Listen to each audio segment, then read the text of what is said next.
Some people, like yours truly, didn't think the Brewers had a very good off season. Our next guest thinks, hey, Matt Arnold did okay. We'll get to our guest, Jack Stern from Brewer Fanatic. That's coming up next. And all things Milwaukee Brewers on this edition of Locked On Brewers. You are Locked On Brewers, your daily Milwaukee Brewers podcast. Part of the Locked On Podcast Network, your team every day.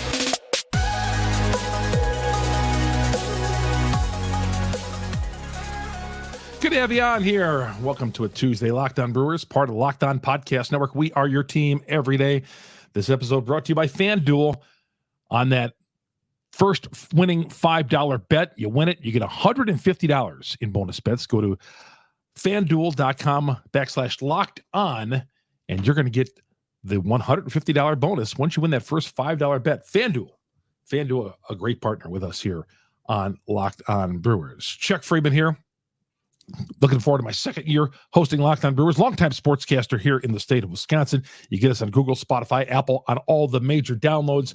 Go to YouTube, search Locked On Brewers, and hit the subscribe button on Locked On Brewers on YouTube, and away we go. Hit the bell, too. It alerts you every time we up the episode. And of course, on all your audio platforms for this podcast, hit the subscribe button as well, because that's and that'll alert you, and whatever the alert is, that'll alert you every time we drop an episode here. Sometimes in the middle of the night, like 3 o'clock in the morning.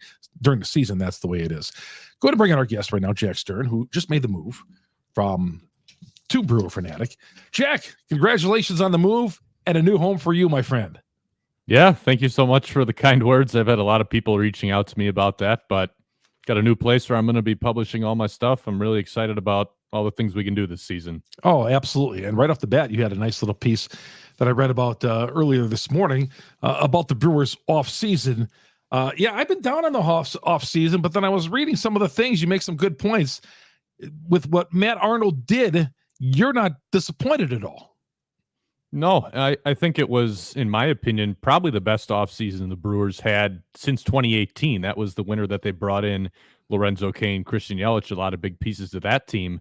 But look, I think the Brewers had a pretty clear objective this offseason. I think some people were kind of scratching their heads as to what was going on, trying to follow what's happening. There were a lot of subtractions and a lot of additions going concurrently throughout the offseason. But I really do think that their goal was to do both and define that right balance. They've been pretty transparent about what their vision is for how they want to win games, and it's just try to be good enough to get into the playoffs every year. And we can have, another discussion about whether that's the best way to go about trying to win a World Series, but they've been pretty clear that that's what they're trying to do. So that's the criteria against which I'm judging this offseason, and it's extremely difficult to counter build like they want to. Not only is it tough to sell to people, it's also really tough just to do in a way that strikes that balance, because you're constantly going through this process of weighing, what kind of subtractions can we make, and then what does that bring back to the team, and how does that help us now and in the future? It's just a very difficult balance to strike, and I think Matt Arnold did a very good job of that. You look at the players who he traded away. He traded away Mark Canha. He traded away Corbin Burns. Got some players back in those deals who should be able to help the Brewers starting in 2024 and well beyond 2024. But then you look at some of the players that he kept as well. He kept Willy Adames, kept Devin Williams. Those are other players who could have been trade candidates this winter, but are very big parts of the Brewers' current success, even though they're going to be hitting free agency within the next year or 2 years in the case of Devin Williams. He kept those guys. He was opportunistic on the free agent market. He ponied up to get Rhys Hoskins on that 2-year deal that is not a large deal by, modern baseball standards, but for the Brewers, they did go a little bit of an extra mile to bring him in and to get that deal done in terms of the amount of risks that they are assuming there in case he doesn't bounce back from that ACL surgery. But they brought in a big power bat in Rhys Hoskins, brought in another power bat in Gary Sanchez. They even brought in some more power on some smaller deals in the forms of guys like Jake Bauers, Oliver Dunn. We'll find out what those guys can do, because they don't really have big league track records, but they do have impressive raw power. So he made those smaller moves as well. I just think he did a really, really good job of, number one, knowing what this team needed. This team definitely needed some power in the lineup. That was a huge weakness. This was the worst lineup of any team in the playoffs last year, and it wasn't close. One of the worst lineups in baseball just to begin with. So he added some power to that lineup. He knew that he was going to have to find that right balance of which players do you keep to continue winning now, which players do you maybe move in an effort to keep thinking long term. He did that. I think he did a good job of striking that balance. Just a really, really nice job of managing some pieces that were going to be really difficult to manage. Arnold had a pretty tough job this winter, and I think he did a pretty good job of executing and making that vision happen. Now it's just going to be a matter of, are things going to play out on the field the way that they're hoping, because they do think that this is going to be a competitive team. I'm inclined to agree, but we're going to find out in the next few months here. Well, Mark Attanasio said it in spring training when he first got there, and the media quartered him. He said, it's not so much he hates he wants to win, that he hates to lose.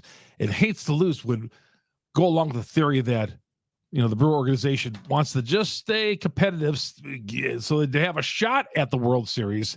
They're never going to, as some people would say, clean house, strip it all down, go rock bottom, and then build it back up like some teams have done over the years. Yeah, and I think that's where a lot of kind of either the confusion or the disappointment or just the head scratching from a lot of people has come from. Most people are going to operate under this assumption that to be successful, there's really those two paths you can take of either going all in or tearing it down and then building for the future. That's just not how the Brewers think. And if you really keep that in mind and use that to frame everything they did this winter, I think all of it made sense for what they're trying to do. And I think they did a pretty good job of executing that plan. And again, it's just going to be a matter now of whether it works. That's what we're about to find out. Well, that's the thing, is it hasn't that way of doing business. I get it. It's going to put people in the seats. It's going to get people talking about the Brewers, but they have a playoff drought going on as far as winning games in the postseason. Like, I think they've lost like 10 in a row. Yeah, they haven't won a playoff series since 2018 when they got to the NLCS against the Dodgers that year. And it definitely is true. They have not had the kind of playoff success that they're hoping for. And there is a little bit of irony that's happened the last several years. The Brewers' whole philosophy is they want to be the team that gets into the playoffs and then gets hot at the right time. And then they hope to ride that to a World Series win, except every year that they get in, they end up facing the team that ultimately gets hot and gets to the World Series. So it's kind of a cruel twist of fate there. But the Brewers do seem to still be very confident in that way of doing business, and I don't think that's going to change anytime soon. So the hope just has to be that one of these years, if you get in, that's going to be the year that everything breaks right. And the whole idea is, if you really do buy into the fact that chance is playing that large of a role in it, the hope is that by giving yourself just more opportunities for that randomness and that chance to be in effect, hopefully it pans out one of those times. That's really the whole gist of what they're going for. And I remember winning that series in 2018 against Colorado, walking out of Coors Field on a Sunday night. It was raining. It started pouring after the game ended. I was out there covering it, thinking, okay, now we're on our way. We're we're taking on the Dodgers here and, possibly headed to the World Series. I didn't think that would be the last playoff series victory. I thought there'd be a few more following up, but here we are in 2024, and yeah, that cold, rainy Sunday afternoon in Colorado was the last playoff victory. And I still got my picture of, I just was in the locker room, and the champagne was pouring and all that and flowing. It was real cool, but that was it right there. Yeah, I mean, I don't think this is what anyone was expecting. Yeah. It's definitely not something that you try to strive for as an organization. You do want to have more success. And I think if you asked anyone in that organization, they would acknowledge that it's been an issue. I think the question really just is, how much blame do you place to whether it's the way the roster is constructed, certain people, certain players within the organization? I think right now they're just kind of leaning towards, they know they have to play better baseball once they get to those series, but they are happy with the job they're doing in terms of being competitive every year and getting into the playoffs. There's just that extra hump that they need to get over, and hopefully it happens sooner than later. Hang on, Jack. We got to take our first break here. This show is brought to you by FanDuel, America's #1 sports book. FanDuel is the way to go.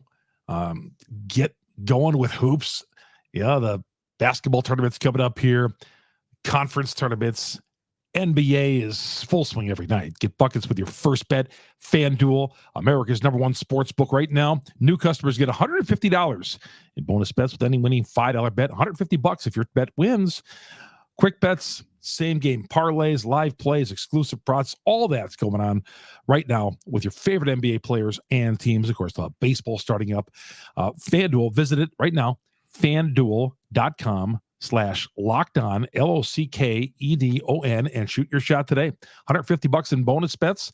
When you win that $5 bet, that's the way to go. Hey, again, March is upon us here in the next day, and time to jump in the pool, I guess, and get in on all the fun time with all the basketball going on, and of course, all the NBA as well. FanDuel, the official sports partner of the NBA. This is Czech Freeman, Locked On Brewers, part of the Locked On Podcast Network. Coming right back after this timeout. Welcome back to Locked On Brewers. Czech Freeman, Jack Stern joining us. You get him on Twitter by Jack Stern, JACKSTERN, and you find his work at brewerfanatic.com. It's his new home. Joining us, and Sal Frelick finding a new home at third base. Finding himself right now as the everyday third baseman over there, but it sounds like even though he's getting a lot of work at third base, one would believe that he's going to be playing third base to start the season, but I feel like that they're going to still use him a lot, and outfield is going to be his place of residence. Yeah, I'm maybe in the minority on this. I'm just really not envisioning Frelick playing a whole lot of third base in the regular season. I think it's going to turn into more of a situation where he's an emergency option over there, or if the game just unfolds in a way that they needed to use certain pinch hitters in certain spots, and now you're short some infielders, Frelick can slide over there and maybe hold his own. But first of all, he's just a really good defensive outfielder. I think we need to remember that. Like, he should be playing outfield if he's going to provide the most value to this team, because then you can pair kind of that slap hitting, high on base approach with elite defense in either a corner outfield spot or even in center field, depending on how the alignment shakes out. Also, I'm just not convinced that there's going to be that need for him to play that much third base. I mean, you talk a lot about how the Brewers have this really deep group of outfielders and they have so much young talent in that mix, but I'm just not convinced that every single one of those young outfielders are going to hit well enough to demand everyday playing time in that lineup. So I've always been a bigger Frelick guy than I have been on, say, someone like Garrett Mitchell. I just think the floor is a lot higher there, and he's just more likely to produce than some of these other guys, even if the ceiling isn't quite as high, in case everything breaks right for all those players. But I think there's just naturally going to be a lot of playing time in the outfield for Frelick, and that's just where he should be, in my opinion. I think that's where he profiles best defensively and just profiles best as a player, and that playing time is going to be there for him. Maybe we see some occasional appearances in the infield in the regular season, but I don't really think it's going to be a regular thing. I think the Brewers are preparing for that scenario in case that's how that shakes out, but that's not really the way that I see it unfolding. So who do you see as the odd man out? I see Weimer as one of the guys on the way out, the odd man out there. Unless there's injury or something, I feel there's guys better than him. Who do you see? I honestly think if there's going to be an odd man out in that outfield, I think it is going to be Garrett Mitchell. I think that there would be a little bit of redundancy on that roster if you're carrying both Frelick and Mitchell, who are left-handed hitters. And in terms of talking about Mitchell versus Weimer, my outlook on the two has always been somewhat similar in that they're really good defenders, really good athletes, but they've struggled a lot with the swing and miss. But now Joey Weimer has really made a lot of adjustments to that batting stance, to that load, to that swing that should hopefully help him out a lot in that regard. And people also don't realize that it's been a small sample for both of these guys in the big leagues so far, but Garrett Mitchell has struck out a lot more than Joey Weimer in the big leagues. Garrett Mitchell's strikeout rate in the majors so far is pushing 40%. Weimer was able to keep his under 30% last year, which was actually encouraging for me compared to how much I thought he would swing and miss in the big leagues once he got here. And now that he's made a lot of these changes to his swing, eliminating a lot of that movement that did not put him in a good position to hit last year, I'm actually a lot higher on Weimer right now than I am on Mitchell. So part of it's going to come down to, again, are there certain injuries? What kind of mix do they want to go for in terms of left-handed bats versus right-handed bats? But I think there is a decent chance that Garrett Mitchell, if everyone is healthy, ends up being the odd man out in that outfield. Oh, and he is good at hitting left-handed pitching, and he's made adjustments in his swing and all that, and I get that, and batting cleanup down there. They're getting him his at-bats and getting his work in and all that. Mitchell, do you see him possibly getting traded then? Or I don't see him starting the year down at AAA. Where do you see him? I mean, I know people have talked about the Brewers potentially pursuing a trade with some of these outfielders, but I don't think they really have a huge reason to. Like, there really is no harm in having Garrett Mitchell in AAA playing every day. I mean, they have that flexibility with these guys. They all have options remaining. There's really no rush for the Brewers to get them off the 40-man roster. Just hang on to that depth. Just make sure that all of these guys are in positions where they're getting the kind of playing time that's good for their development. So I do think that there is a much better chance of them just optioning one of these guys to AAA to play every day than there is of trading any of them. And again, in my opinion, I think it's going to be Mitchell. It could be someone else, depending on what the organizational thinking is with any of these players. But if I had to guess, I think they're going to keep all of these outfielders, and we might just see a couple of them playing every day in AAA. And then if there's an injury that moves things around a little bit, shuffles things around a little bit in that outfield, then you can call one of those guys up, and that depth can help you out. Christian Yelich, 32, 33 years old, got the back issues that we all know about it. Do you see him as playing more of the role as a DH and kind of preserve that back a little bit? I mean, I still think he can get him some production out in left field, but how do you see the role for him this year as far as, he's going to be in the lineup, but where he is going to be as far as playing the outfielder, the designated hitter? I think it's going to be a pretty similar mix to what we saw last year, where it's primarily left field, mostly left field. And then if he needs some DH days, they can put him in there. But the Brewers have a lot of options at DH. And I don't think it's going to be a situation where they want to give Yelich that much time there. I know Rhys Hoskins was signed primarily as a first baseman, but I think there's a good chance that he could DH a lot. You have Jake Bauers in that first base DH mix as well. Gary Sanchez will probably get a lot of DH at-bats when William Contreras is catching. They have a lot of guys in that mix. I think it's going to be those three guys primarily getting the DH spot. And then you can also throw Yelich into that mix as well. But I think he's still going to be mostly an outfielder this year. Maybe they make, some defensive substitutions late in games where they can get him off his feet and put one of those younger guys out there to really strengthen the defense. But he did improve defensively last year, Yelich, so he's not a liability out there yet at this point in his career. He can still handle it. And again, they're going to have to be a little careful with the playing time management to make sure that back is okay. And there will be some DH days in there, but if I had to guess, it's going to be pretty similar to last year, where it's primarily left field for him. If Will Contreras hits like he did last year, you got to keep his bat in the lineup like last year. So if he's not catching, I see him getting a lot of at-bats at the DH spot. Yeah, and I think that's really how that mix with Gary Sanchez is going to work out. I think you're going to have those two guys both playing a lot. I think Contreras is definitely going to be more of an everyday player for sure, whether it's catcher or DH, get a good mix there. The days when he is DHing, you can put Sanchez into that lineup behind the plate. That's a really good backup option to have. And as far as Sanchez's playing time goes, I think you might see something more like in that 400 at-bat range. So a little bit less than an everyday player, but still a lot of playing time between the days that Contreras is either DHing or just needs a day off.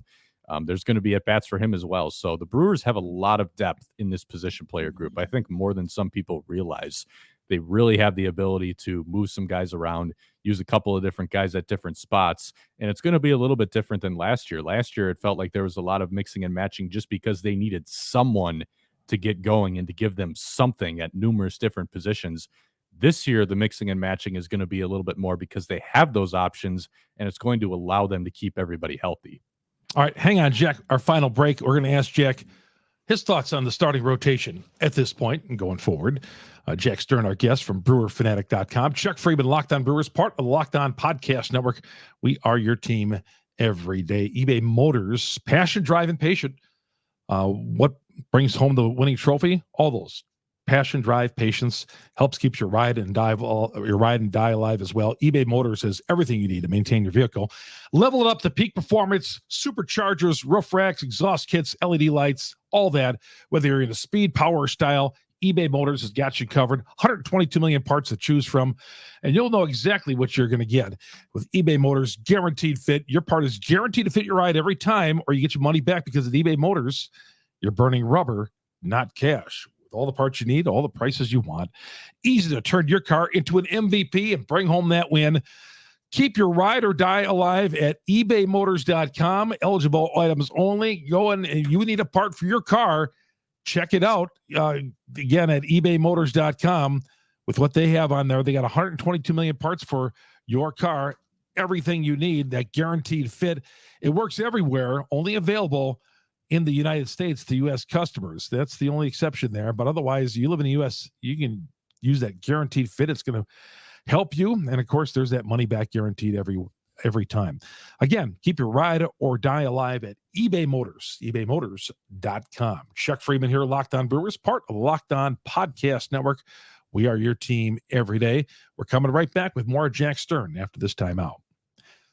Welcome back to Locked On Brewers, heading down a home stretch. Jack Stern taking some time out of his afternoon here to join us. Appreciate him for coming along. He's from Brewer Fanatic. You follow him along at By Jack Stern, B-Y, Jack Stern, S-T-E-R-N. Right now, this pitching staff obviously is looking a lot different than it did a year ago. How concerned are you with it? Pat Murphy was interviewed on MLB Network last week, and he said, dicey, that rotation. Was surprised to get so much upfront attention on that. But yeah, it sounds like he's got an issue with it too. And if he's got an issue with it, we all should. I mean, it's definitely going to be a different look this year. I think we all got spoiled by the Brewers having horses in their rotation who they could throw out there and hope you get 7 strong innings from them and then turn it over to that bullpen. They don't have that now. They don't have that now. Look, they lost a guy in Corbin Burns who was pretty much good for 200 innings of really good baseball every single year. So that's going to be very difficult to replace.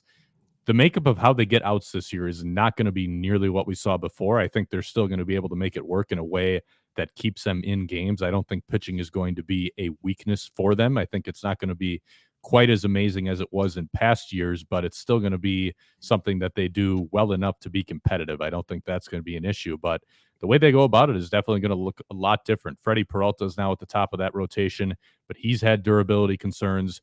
Wade Miley is not a guy who you can count on a lot of innings for. I don't think you can really pencil him down for more than 100 innings this year, just based on the injury concerns. He keeps getting older, so he's not getting healthier. So you got that concern as well. Colin Ray is a good lock to stay healthy, but he's not a guy who you can have, going Journeyman. 6-7 innings a lot of times out. He should be a 5-inning, 2-time through the order guy. That's really what a lot of that rotation is going to look like. You can say the same thing for someone like Jacob Junis or Joe Ross, or even rookies like Robert Gasser, Carlos Rodriguez, who figure to be in that mix this year. But this is also still a team that has a very, very good bullpen. They didn't really lose anything from that group after it was very strong last year. So I don't think that's going to change. So they do have that they can lean on, but it's really just going to come down to Pat Murphy is going to have to manage this group a lot differently than how Craig Counsell had to manage them the last couple of years. In some ways, it's a little bit of a throwback to 2018 when they were getting some shorter starts from guys. You had Yolis Chacin, Junior Guerra, and Chase Anderson leading that rotation, and Miley was in that mix as well, but he didn't give them a lot of innings that year. So it is going to be a similar way of operating to what we saw that year, except maybe even a little bit more mixing and matching, because even that year you got 30 plus starts from a few guys, even if they were shorter starts.